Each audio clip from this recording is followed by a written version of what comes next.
Hello guys, welcome. So collective reading tayo ngayon para sa no contact situation. So tingnan natin kung ano yung energy ng person mo ngayon, okay? Give me the message. Ano yung energy ng person mo ngayon? Give me the message. Ano yung energy ng person mo ngayon?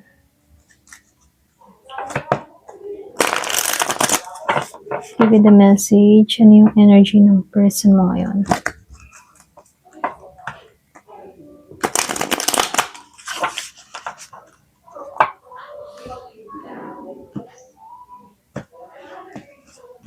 Give me the message. Ano yung energy ng person mo ngayon? Lumabas ang Ten of Swords, the Tower, King of Cups, Three of Swords reverse. Meron ditong Nine of Wands reverse, the Fool upright, Page of Wands upright, and the Queen of Pentacles upright. So dito lumabas ang Seven of Pentacles reverse, Five of Wands reverse, the Sun reverse, the Devil reverse, and the Five of Pentacles reverse. So dito meron akong nakikitang Gemini, Libra, and Aquarius. Meron din akong nakikitang Scorpio, Cancer, and Pisces. Meron ding Aries, Leo, and Sagittarius. Virgo, Capricorn, Taurus. Okay? So malakas dito ang Capricorn. Meron din akong nakikitang Gemini, Taurus. So dito nakikitaan ko dito yung Year of the Dog. Yung iba sa inyo, malakas din dito yung Pisces. Ayan, so start na tayo. So dito tahimik itong person mo hindi siya mahilig magsalita or hindi siya mahilig magkwento. Pero nakikitahan ko dito, kahit tahimik ba siya yung energy niya dito maingay, okay? Kumbaga dito meron akong nakikitang big ending and big awakening sa side ng taong ito.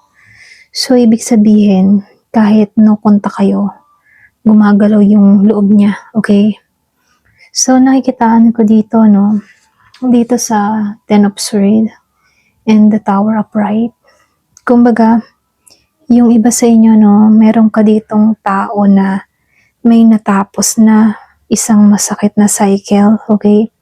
Meron siyang biglaang realization para bang gumuho yung dating paniniwala tungkol sa'yo, okay? So, meron akong nakikitang hindi niya na kayang i-deny dito yung totoo, okay? So, dito kung meron ka ditong kadiling na Gemini, Libra, and Aquarius, okay? Air sign. So, nakikitaan ko rin dito, dito sa King of Cups. Kumbaga, dito sa King of Cups, merong control itong tao na to pagdating sa kanyang emotion. Pero, pero yung malalim na nararamdaman niya dito, nakikitaan ko dito na tahimik lang siya. So, hindi naman siya cold, kaya lang pinipili lang niyang hindi magsalita. Okay? So, nakikitaan ko rin dito sa Three of Swords reverse. Andito siya sa phase ng healing. Yung bang tipo na may pagbitaw siya ng mga sama ng loob, like pagsisisi or guilt, Kumbaga, gusto niya nang ayusin dito yung mga nasira kahit internally muna, okay? So, dito, nakikitaan ko rin dito sa Nine of Wands. Meron kang person dito na yung mga tipong pagod na siyang lumaban or magpanggap na okay lamang siya. Bumababa na yung kanyang depensa rito, okay? Then, nakikitaan ko rin dito sa Nine of Wands, kahit baga, yung bang parang gusto niya na lang i-give up ang lahat, ganon. Gusto niya nang tanggalin yung boundary niya, okay? So, nakikitaan ko rin dito sa The Fool and the Page of Wands dito sa dalawang to. Kumbaga dito, meron tong pagnanais ng restart sa inyong dalawa. Itong taong ito, very curious siya. Nakikitaan ko dito, merong desire sa kanya no, na gustong kumilos sa'yo, okay? Pero dahan-dahan lang muna. So, itong taong ito, iniisip niya dito na mag-message ba or mag-approach sa'yo pero sa bagong pamamaraan, okay? So, nakikitaan ko rin dito sa Queen of Pentacles upright. Ikaw yung nakikita niyang very stable, okay? Or pwede rin very grounded and safe. So, mas napapansin niya ngayon yung halaga mo. Then, nakikitaan ko rin dito sa Seven of Pentacles reverse, ano? So, dito, yung bang tipo na naiinip na tong tao na to na wala siyang ginagawa. Yung bang tipo na pakaramdam niya, may mga maling timing or maling investment siyang ginawa dati. So, nakikitaan ko dito, ayaw niya nang maging ganito, yung sitwasyon na nararanasan niya ngayon. So, nakikitaan ko rin dito, so dito, sa Five of Wands, reverse, itong taong ito, ayaw niya na ng gulo. Kumbaga dito, gusto niya na ng kapayapaan, gusto niya na ng peace of mind. Hindi na siya handa para makipag-away, Kumbaga, nakikitaan ko dito, ayaw niya na ng battle sa inyong dalawa. Okay? Gusto na ng tao na to na ibaba yung pride niya, okay? Or ego man dito, So, nakikitaan ko rin dito sa The Sun Reverse. Kumbaga, dito sa The Sun Reverse, hindi pa siya fully na masaya. May lungkot pa siya rito. May takot na baka mahuli mo siya or baka huli na. Ganun, Takot siya sa ganun. So, nakikitaan ko dito, takot siya na baka huli na ang lahat para sa inyong dalawa. So, nakikitaan ko rin dito, Dito sa The Devil Reverse. Kumbaga, itong tao na to, nilelet go na yung mga toxic pattern, mga toxic attachment, or mga third party energy, okay?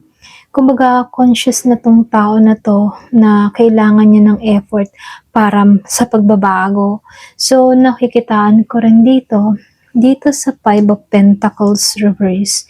Strong sign to na merong recovery at reconnection na nangyayari sa kanyang sarili, Kumbaga, unti-unti nang lumalabas, okay? Yung emotional na abandonment niya, okay? Kumbaga, unti-unti niya nang pinapaalis yung ganong emotion, na feeling niya, iniwan siya, feeling niya, kawawa siya, feeling niya, walang mangyayari sa kanya. So, unti-unti niya nang tinatanggalan yung ganong energy.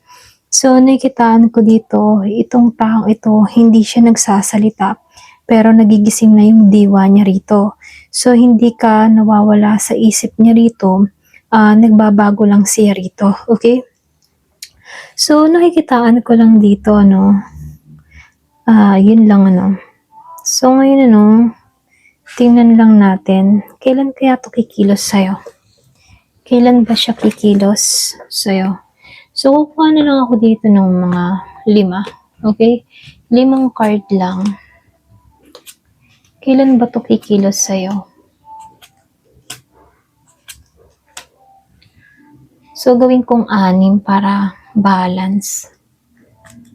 Ayan. So, nakikitaan ko dito yung timing, okay? Kumbaga, meron naman siyang action dito. Yun nga lang, hindi bigla, okay? Kumbaga, nakikitaan ko dito, intentional at pinag-iisipan ng tao na to. So, dito, nakikitaan ko rin dito sa Nine of Pentacles. Itong tao na ito, kailangan ba muna niyang maramdaman na buo at stable siya mag-isa? So, pwedeng timing yung usually na iniintay ng tao na to. Kapag ba na-resolve na yung kanyang mga personal issue like pera, confident, at maging yung self-worth niya rito, okay? So, dun papasok yung energy na ready na siya. So, nakikitaan ko rin dito sa The Magician upright. Very strong sign to kasi Nakikitahan ko dito, meron siyang mga desisyon na gagawin. Like message, reach out, or pwedeng plano. So, ito yung card na mabilis. Kumbaga, mabilis kapag naka-align na ang lahat at maging yung loob niya, okay? So, dito, no, nakikitaan ko rin dito, gusto niyang i-balance yung kanyang sarili dito, no? Yung bang kikilos siya kapag naramdaman niyang hindi one-sided at safe na magbigay sa'yo, okay? Kumbaga, yung bang tipong kikilos tong tao na to pag feel niya na okay ka na, ganon. So, nakikitaan ko rin dito sa King of Wands reverse. Delay pa dahil meron siyang takot, okay? Pwedeng takot siya sa rejection or pagkawala ng control dito. Ayaw niyang magmukhang impulsive or mahina, okay? Then, nakikitaan ko rin dito sa Justice reverse o Charity reverse, meron siyang guilt or feeling niya may mga mali siyang nagawa noon. So, iniisip niya kung deserve pa ba niya lumapit sa'yo. Okay? So, nakikitaan ko rin dito sa Four of Swords reverse. Ginising kasi siya dito. Tapos na yung pahinga, yung pag-iwas. Okay? Kumbaga, ito yung card na okay nang gumalaw or okay nang kumilos. So, nakikitaan ko lang dito, pwedeng yung iba sa inyo hindi halos lahat. So, nakikitaan ko dito, yung iba, hindi halos lahat. 2 to 4 weeks, yung pinakamalakas na window dito. Mas likely, after my personal win siya, like, okay yung financial niya, or pwede rin naboost niya yung confident niya, or meron siyang mga desisyon na gagawin dito. Okay? So, nakikitaan ko lang dito na itong tao na to, yung una niyang gagawin ay magme-mensahe or i-check ka. Titingnan kung ano yung reaction mo. Hindi pa agad siya full confession, pero susubukin ka lang muna. Then, nakikitaan ko dito yung pinaka-advice sa'yo. Kumbaga, mag-stay ka lang dito sa Nine of Energy. Ay, sorry, nautal ako. Dito sa Nine of Pentacles energy.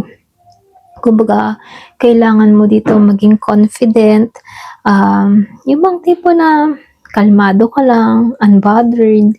So, huwag ka mag-initiate, mas lalapit kasi itong tao na to kapag hindi ka naghahabol. Okay? So, nakikitaan ko dito, hindi ikaw yung lalapit, siya yung lalapit sa'yo. Okay?